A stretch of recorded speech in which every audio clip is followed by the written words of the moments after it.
So the way it works is, say like you're moving through your life and you're feeling like, oh, I'm feeling a little stagnant. So it's almost like I don't know, I don't know, I don't know. And then suddenly this pulse comes online and then some big change happens from within.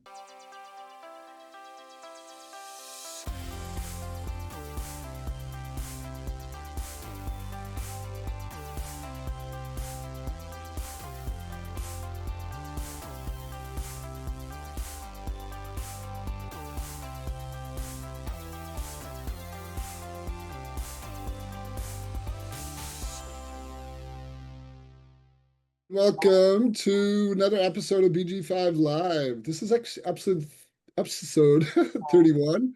We're going to be exploring the OC16 again with Banu and Boris. They're back again after our little break last session. So we're going to be looking at innovation, the 360. So I'm really excited to hear about that. Vanessa, how are you?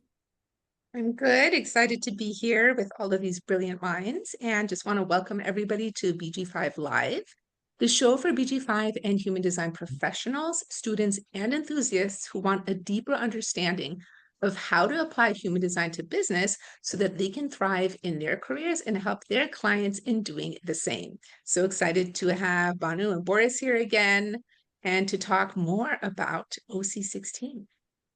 I know. But us, I feel like we had this little partnership going for feels like a long time. We had single guests. Now we have like a whole crew here. We got Banu, Boris, we got Sarah. Kind of exciting. We're our own little penta. Oh, Yeah, that's and right. Mike, I have an invitation. I just want to say because we just finished the OC16 cohort on Monday. The semester 3 has just been done, and I start teaching a new course in January. And I will be assisted by Daniele Nulik, who is our certified in many things BG5 consultant, and she's also certified now with this cohort. She'll be assisting me, so I'm going to put an invitation to her to come, or maybe she'll watch it and she'll hear me already. Yeah, that's So exciting. we can have more OC16 enthusiasts to share their wisdom. Banu, would you like to just give our listeners a little bit of an overview? Like, what is it? What is OC16? How many semesters? What do you do there? To give people a sense of what it's like. Oh yes, thank you. Thank you for that invitation. The so OC16 is the large group application of BG5, and it starts at anything above 10. So we obviously work with charts for individuals. We can do partnership analysis, and then in BG5 certification, we start studying how to work with smaller groups of 3 to 5 people. So after 5 is when we go into a state of, okay, which tools and methodologies and system do I apply now that is above 5?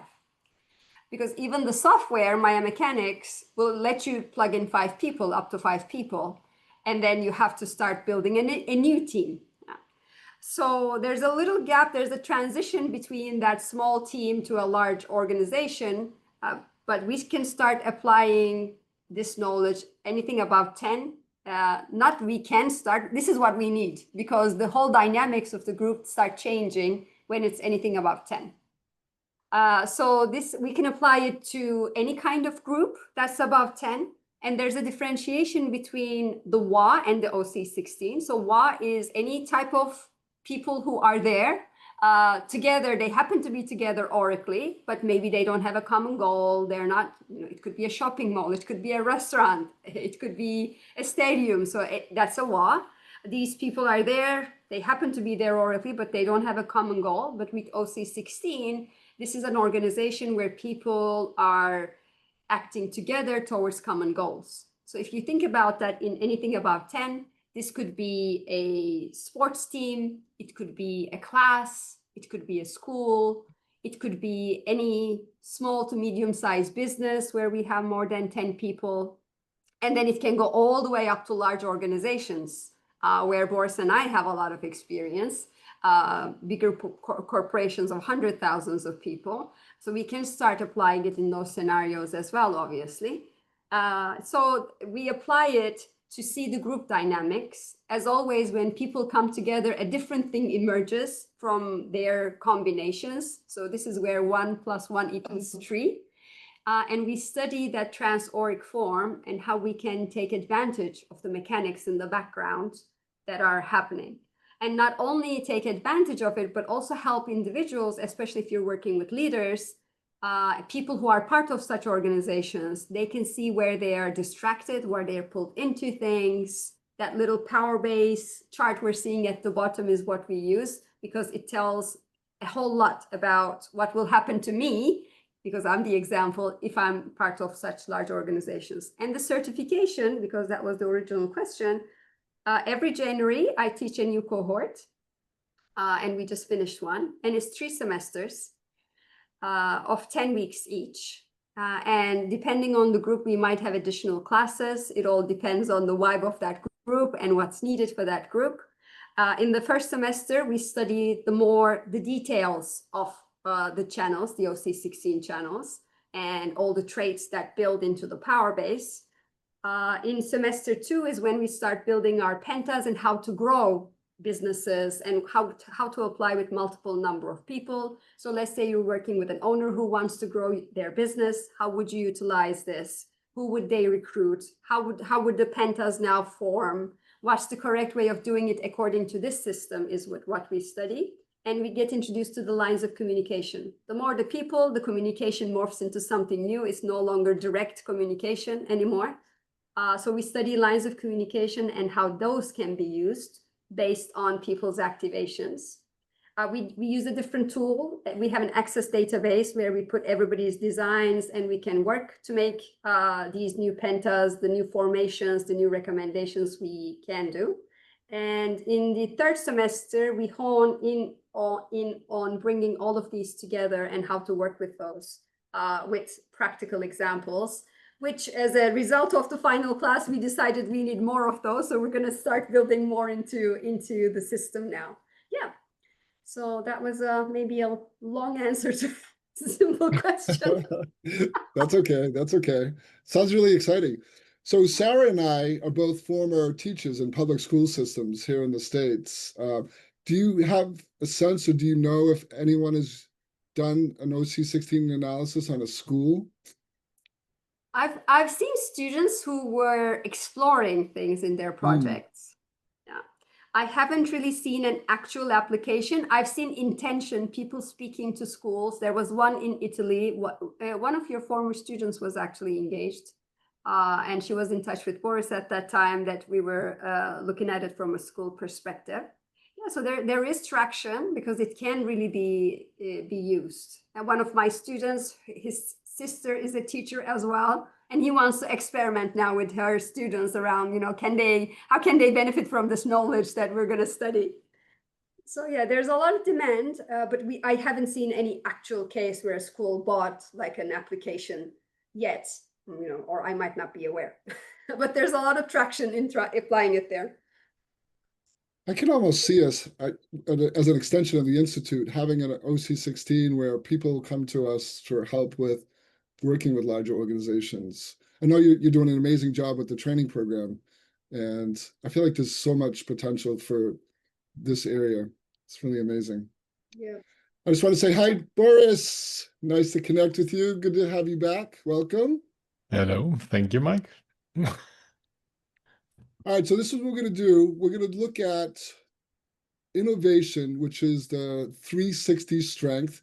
We actually, none of the participants here on the call today, none of us have the actual 360, but Vanessa has the 60.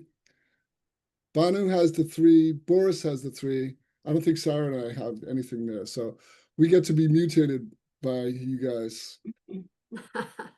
And So also when we study OC16s, another important thing is the percentages that build within that power base. So we might not have people who have the actual channel itself. We have some activations, obviously the 3 and 60, we look at major activations for that. But we also look at the percentages in that power base chart, because if somebody has a lot of activations within the power base, like Boris has 40% of those activations. If you switch to mine, you will see it's the primary one that I have because I have 70% of those activations in the power base, though I don't have the channel. And that means something to me personally and for the organization that I belong to. Wow, interesting. Yeah, the power bases are fascinating subject for me. Okay, so what we're going to do right now is do a quick understanding of just the 360 in the context of someone's design. So looking at it on a personal level, and then Banu and Boris are going to tell us more on an organizational what it's like.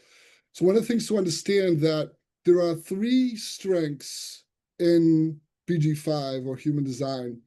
It comes between the what we call the drive stamina and the energy resource, or the root sacral centers. And those, they look like really small little strengths. It's the 4253. Vanessa has this, the 360, and the 952. They're what's called format strengths. They look so small, but they have a huge impact. So if you have one of those three strengths in your design, it colors, it shapes your whole design. It's one of the ways that you express yourself on a kind of like a holistic level.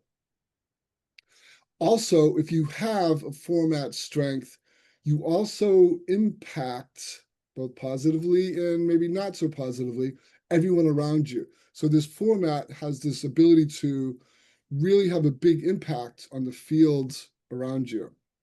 So, like just as an example, with Vanessa, she has the 4253 cycles. So as she moves through her life path and people come to work with her or in connection with her, they're going to be pulled into that cyclical way of operating. Now with the 360, it's called mutation, or in our BG5 lexicon, it's innovation. Mutation is energy which initiates and fluctuates, meaning that it operates in this kind of on-off pulse. So the way it works is, say like you're moving through your life and you're feeling like, oh, I'm feeling a little stagnant. So it's almost like I don't know. And then suddenly this pulse comes online, and then some big change happens from within. So it's this kind of on-off energy, and it just pulses. It's there for some certain period of time, and then it just goes off again. Here's the maddening aspect of this whole strength, which is you never know when that pulse is going to come. You're not in charge of it. It just kind of happens suddenly or unexpectedly. So this change could be inner awareness, it could be a new direction, or it could be this burst of huge creativity that just moves through you. When it comes on, something new is emerging, either from within, with yourself, or in a general larger way.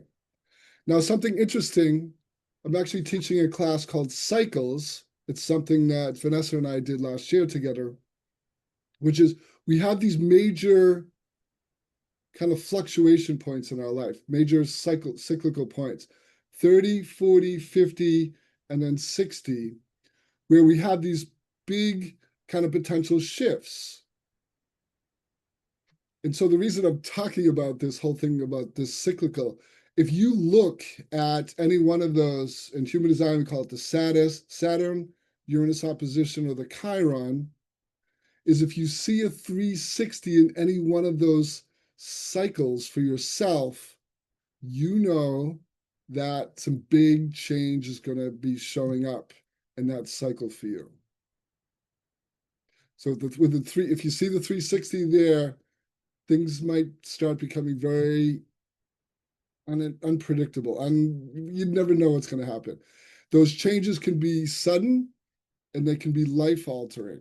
Now that's just kind of like an aside, but I found it interesting because I had one of those kind of cycles. It was actually my Chiron, and huge shifts happen. Innovation, mutation. So it's, again, we're talking about an individual level, but it's also, we're thinking about this in a group, because anyone who has the 360 in their design, they're going to bring change to their partnerships and the groups and the teams that they're working with. It's in the fields around them. So I'm going to turn this back over to Banu and Boris. You get to take this, guys.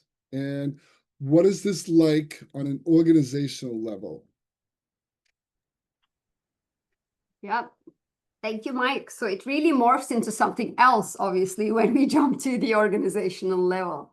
So those of you who are catching up on the recordings or previous episodes, we have discussed some of these OC16 channels. We like calling them business drivers as well, because they contribute to an organization's way forward.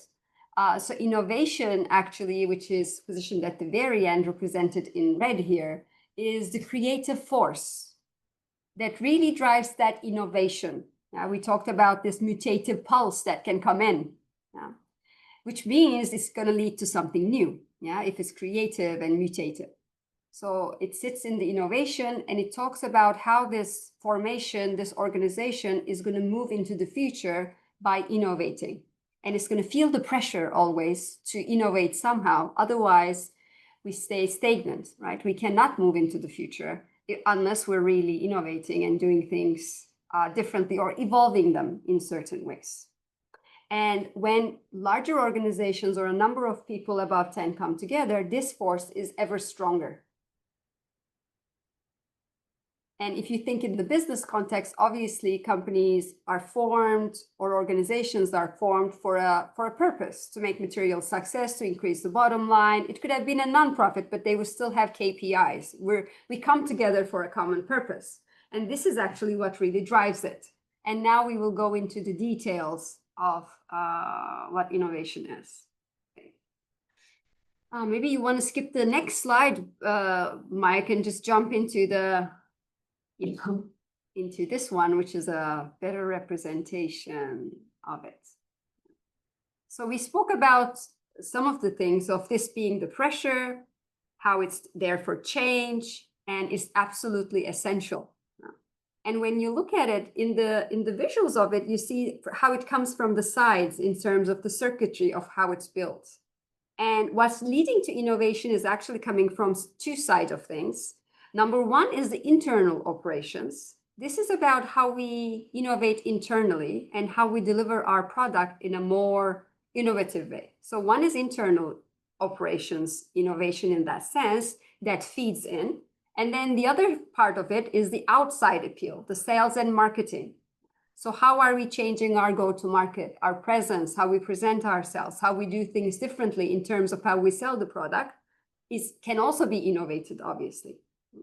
So then these two lead, as you see from the circuitry, they come from the sides and they are actually handed to the 60, if you thought of it that way, which forms them together, going to the 3, which is about looking at the old, but bringing something new in there as well, putting order to it, and then hands it down. So we put finances behind it, which ties it to direction, the financing, and resources.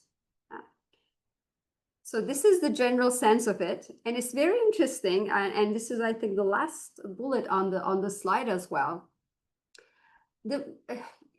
Many of you are trained, I believe, right? So we always think about how we're conditioned by others around us, and the moment we're in somebody's aura or we're in a group's aura, we're being conditioned by that aura. So we feel different, or sometimes we don't feel that we're affected by it, but we know we are. Or unknowingly we are. So and Ra always spoke about how we kind of get assimilated into groups instead of being our individual self. The moment you're part of something else, it kind of overrides your individuality in a way where you're assimilated indoctrinated even into the group. And this is the only place.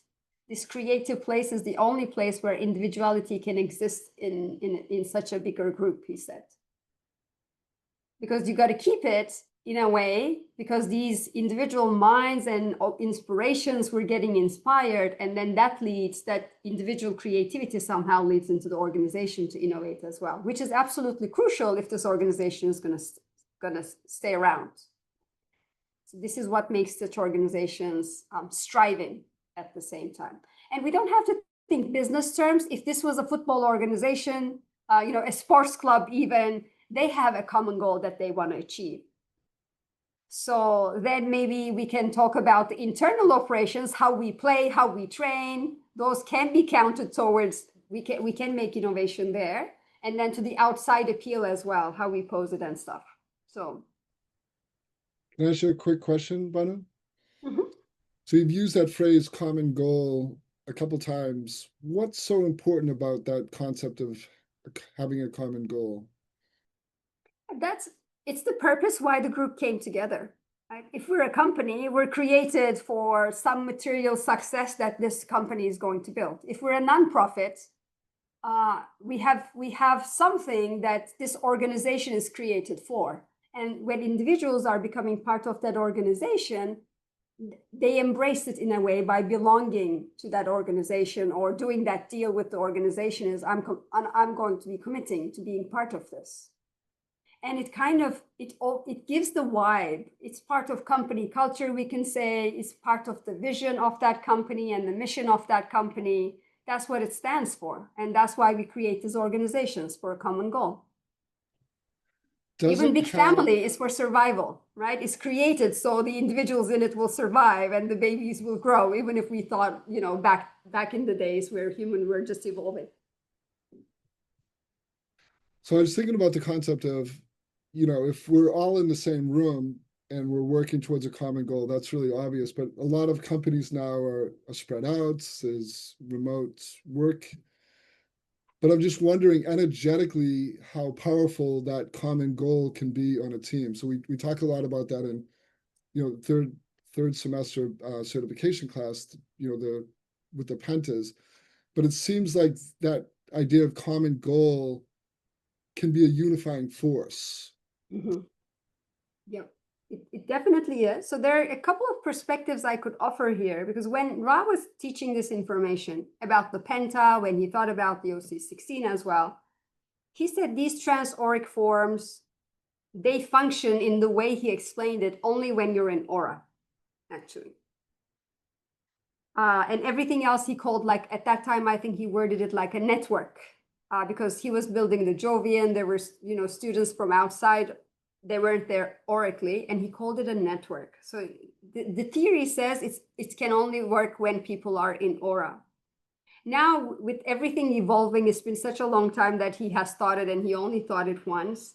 We have evolved where we come together under common goals, but we're all sitting in different places. We're engaging, we're disengaging. So my personal take on it and my observation of it is when people commit to belong to that organization, there still are, and because we're all connected in the quantum field, there still is a connection that exists, although it will still not be as strong as if we were sitting in aura, or coming together in aura. So when we do these classes together with my students, especially they have taken advanced courses now and come all the way to the OC16, we learn how to apply these in different methodologies. So if the team is always working together, we can apply OC16 as is.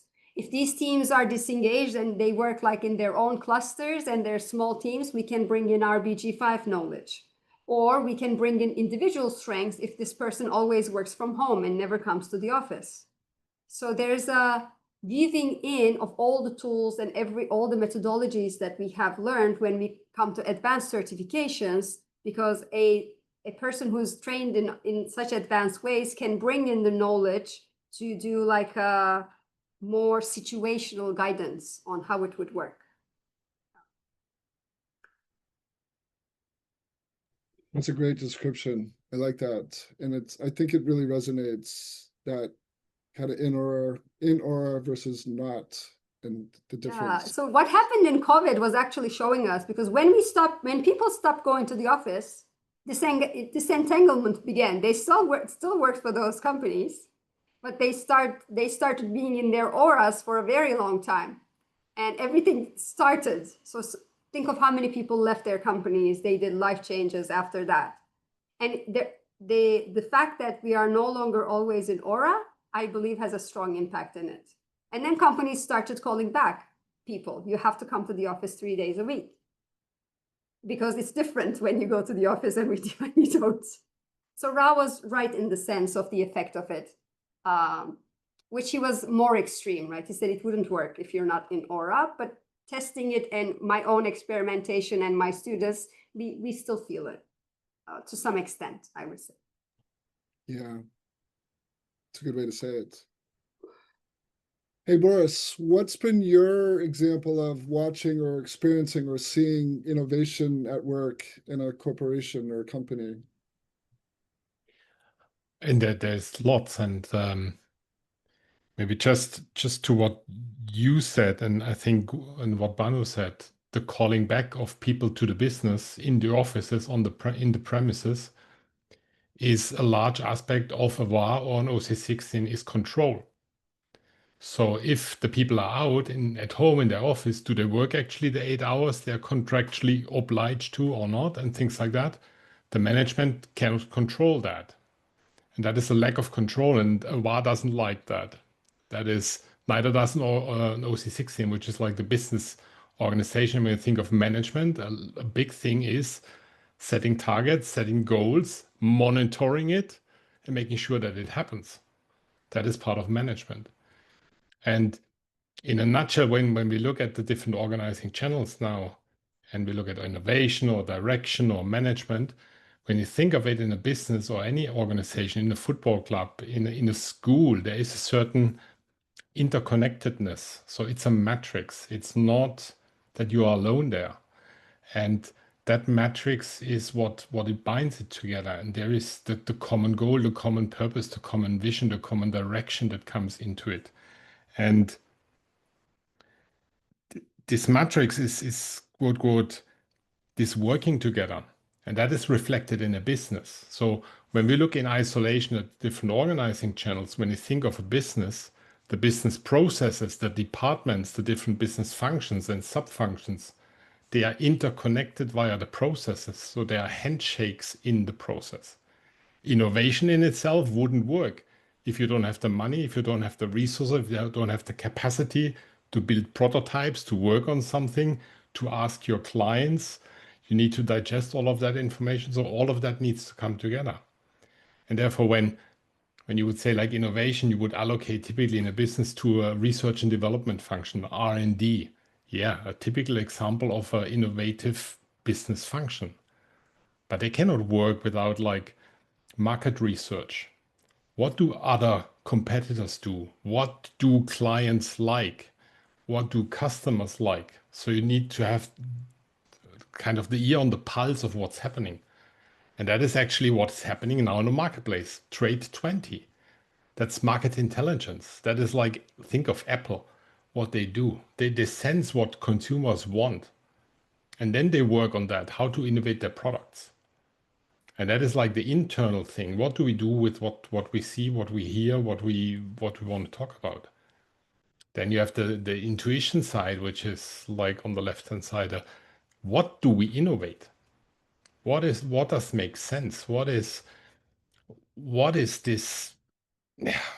The market cues that like translate them into a potential innovative product, where you possibly start building prototypes. Design thinking teams, product vision groups, innovation labs, typical R&D functions, they typically have 57 involved.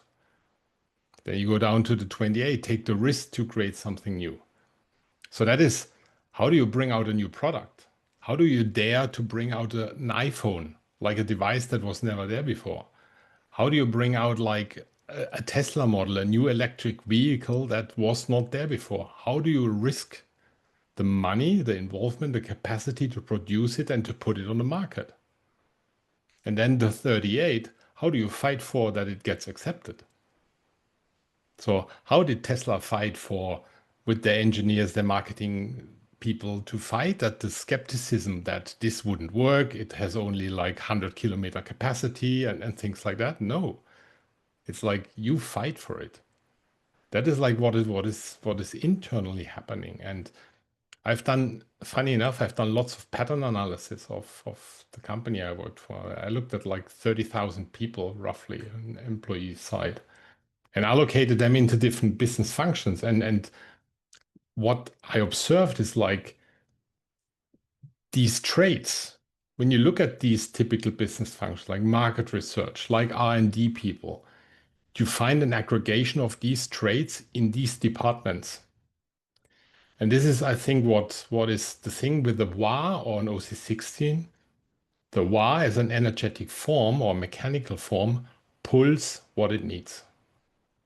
That's why suddenly you have people that are like moving towards these functions in the business, moving into these jobs that like pull out that energy that they carry within them, even though they don't notice it. And what we have with OC16 or with BG5 or tools like that, we can visualize it. We can bring it to attention. We can bring it forward. And even though the people don't necessarily use it or know about it, they're actually pulling them into what it might be. And that is like in the context of a business, talking innovation. It's like what you need to do. It's important. And funny enough, and I have the trait 3 and I have the trait 14. So I have neither the direction organizing channel nor the innovation channel, but I have 2 important traits in here. 3 is ordering and 14 is capacity, resources, money, budget, and things like that. Guess in what kind of jobs I was pulled in the large company I worked for. Project management with budget authority. So they entrusted me. I had like $150 million projects that I was running. I had to make sure that the money is well spent on the things that need to be done. So putting that in order, what comes first, what comes next, how we bring it all together. That is what is like the link between 360 up to the direction channel of like, where do we innovate? Because you have to think about a company is not limited resources. They have a certain amount of cash. So where do you spend your money? You still have your running products, your running services possibly that you need to manufacture, you need to source, you need to like sell, you need to market. And you have the new innovative products that are like competing for the money, for the scarcity of the resources. And you have to find a balance. And this is where like innovation and direction meet. That is like the 3 and the 14 play an important role in here. So that it gives like, yeah, where do we move? What do we do? Do we build a new factory line just to produce the prototype? Possibly for a Tesla car that was never there before. It's a lot of investment. Do we like put that money in? Are we sure that we're going to sell it to get a return on investment? These are the questions that come here, and they are like in this whole process, in like all bundling it together. And that's why you learn basically how to look at the organizing channels. At the end, it's like a puzzle. And I think that's for me, the OC16 course is bringing the puzzle together. And you look at individuals, you look at partnerships, you look at small teams, you look at larger teams, you look at larger organizations, so the multiple of OC16s. And this is where, in my pattern analysis, I really see that it works. It pulls the people into where they are supposed to be in the organization. My last job was like logical enforcement and like processes and things like that and controls. That's my strength. That's my organizing channel that I have.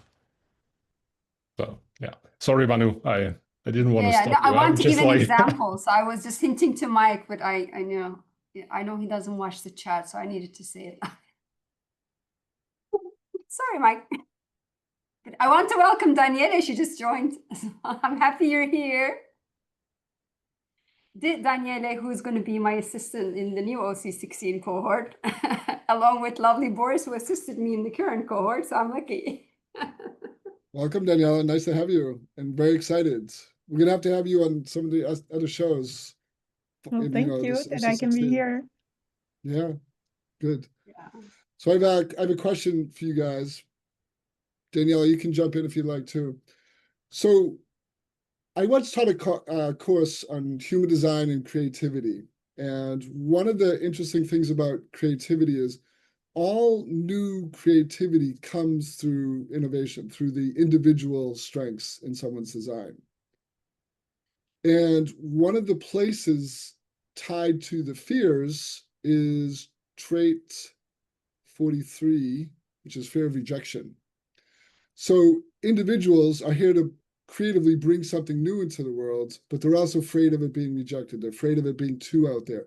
So Boris, you were mentioning like some examples, like coming up with these products or services that no one else has ever done before. How does that kind of tension between bringing something new into the world and this kind of fear of either failure or rejection, how does it play out on an organizational level? Look, I think that's when I say it's a matrix. It's not me, Boris, deciding alone. Look, I bring out a new Tesla model, or I bring out a space rocket that flies us to Mars now, and yeah, let's go and let's fund it and let's build it. It's a matrix. It works together, and there's people that need to decide. There's people that have budget authority. There's resources that you would need. So it's not something alone, and this is quote quote the handshakes that you have in between ultimately the business functions where it happens. And that might be starting already on a smaller case, like even a small business. You have typically an owner. What do I pay for? Where do I have the money? How much money can I spend to hire possibly a new employee? How much money can I spend to do certain marketing campaigns? How much money can I spend to put into developing a new service, a new product, to market it, to think about it, hiring consultants to help me build it up? What is the vision? What is the strategy? Does it go align with my company direction, with what I'm saying, with what the customers and consumers and clients like me about?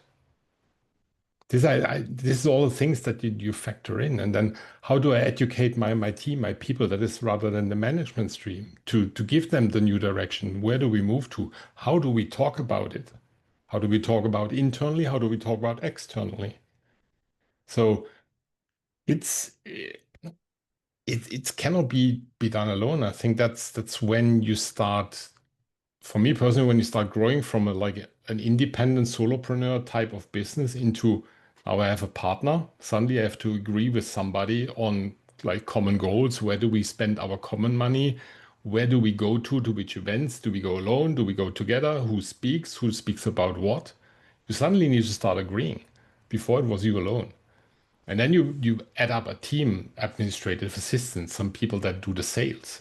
You would have to tell them and educate them. Where do you go? How do you say? And da da da. And then you start growing bigger. And what I observe is then when you start growing bigger, you start specializing. When you're a smaller team, a smaller group, it's typically generalized. I would do different work. I would do finance. I would do the selling. I would do possibly the hiring actions and things like that. As soon as I start to grow bigger, I start to specialize. I kind of focus on finance. I focus on the selling. I focus on management. That is, I think, what ultimately, when you grow bigger, what you see in the organizing channels and the power bases, that what I observe is that people are pulled into where they would fit best in this larger animal called OC16. That makes a lot of sense. Hmm. That makes a lot of sense. Yeah. Thanks, If I could Boris. add, Maura, if I could add like from a more theoretical perspective. So when we studied in class in terms of all the traits and what builds this power base, we talk about how everything is happening on the sides, as I was saying. That's why we have those little arrows that they all point like going down.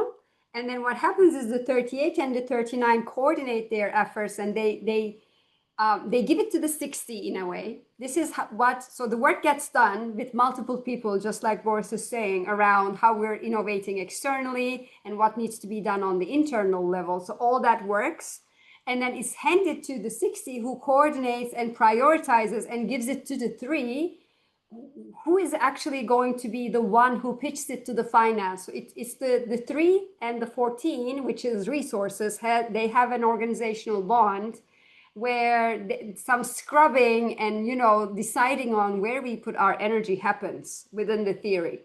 Yeah, so 60 consolidates everything, gives it to the 3, who convinces in turn the people represented in the organization with that 14. Obviously, it could be a whole finance team and a way of all those processes that are there, and it could be hundreds or thousands of people there that's represented by that 14 as the resources, but that's how it gets handled. We don't innovate on everything. We can keep on doing things, but some things will materialize, and the organization decides collectively. And of course, the larger number of people, we need to put in processes and other things within the OC16 start contributing to that. And if I may add, and when you think about human design, what 60 means, like this continuity. And in BG5 terms, it's acceptance. And ultimately, it's bringing the two sides together. You're competing, quote, quote, for the same pot of money in a business. I want to spend on something. And the 60 helps already to ensure continuity. It then helps to ensure that, yes, we still need to balance the running business vis-a-vis what is next in the pipeline. You cannot just say, I stop and I focus completely on building the spaceship. You would still have to produce the Tesla models to finance building the spaceship. And that is where the 60 kicks in and say, like, look, I need to balance the internal, like, we want to do this, the external world, like all the customers that we want to have this. And then you bring it all together, you need a gatekeeper. Otherwise, you would completely like go left, right, and center. And that gatekeeper is the 60 that hands it then to the 3 and that puts it in order. And the 3 starts discussing with the 14. Where do we have the money? How much money can I get to build the spaceship? So that I can already plan and say, like, look, it will not take me 5, but 15 years to build it if you give me only that little money. And this is then where you come together and say, like, you put up the direction. Where do you move? Well, thank you guys. Great to have you back. This has been a fun episodes, looking at it from the human design perspective, organizational, fear-based, finding people where they are. Really interesting. So our next show is going to be the last Tuesday in November, Tuesday, November 25th. Daniela, you're welcome to come join us, become one of our regulars. Vanessa and I are kind of growing from a little partnership to we got a whole crew going now. So you're welcome to be part of it. And we have Valentina joining us too. Valentina, nice to have you here. So Banu, anything else before we sign off? Anything you want to share or let us know about? Just for people might be interested, and Boris made some comments into this. Just quick wrap. So Boris made some comments on, based on their design, people are going to be pulled into certain things. So if you switch to an example, like if you could switch to like my charts example, I could just speak to it very briefly. What do we mean by that? And I think it might be meaningful to everybody who's listening, because you can see in your chart, if you have any activations within this innovation power base, so in that circuitry, so if you look, it's the 360, 38, 28, you see it at the bottom. So if you have activations here, the higher the percentage of those activations in your design, the more you're going to be pulled into things related to innovation within that organization. So in my case, for example, given that it's the highest that I have, I was always in sales and customer service, but I was always brought into roles thinking about what's next. How do we land a new program to the region? How do we talk to the corporation? So I was always pulled into such roles that are not my actual role, but these all come like extensions to what I did. I just kept on being, dragged into such things because that's how my design connects to the organization in terms of innovation. Now, in my case, it helped me because it gave me a lot of visibility in the corp, working with other people, working in futuristic projects and all that. So it served me to my advantage, but I want to also invite everybody, if you're being pulled into certain power bases, are you derailed from what you're supposed to do and it's just taking up your time? Because your design will automatically get pulled, or is it serving you? Yeah. So these are the things that we can really look and understand for ourselves. And when we're working with clients, we can ask them questions in these areas to help them be more aware. Am I being pulled into the things that serve me in this bigger transoric form? That's so helpful. That's really helpful. I appreciate you both kind of shedding light on that. Yeah. Vanessa, anything you want to add before we sign off? I just am really enjoying this conversation, and I'm so grateful to you, Banu and Boris, for sharing your brilliance. And I also look forward to hearing what Danielle has to say when she can make it to one of our OC16 episodes. And I'm excited for the next 3 until we finish them all out. All right, folks, Yeah. thank you again for joining us for another episode of BG5 Live. We'll see you in 2 weeks, last week of November. Thanks, everyone. Bye for now. Thank you. Bye. Bye.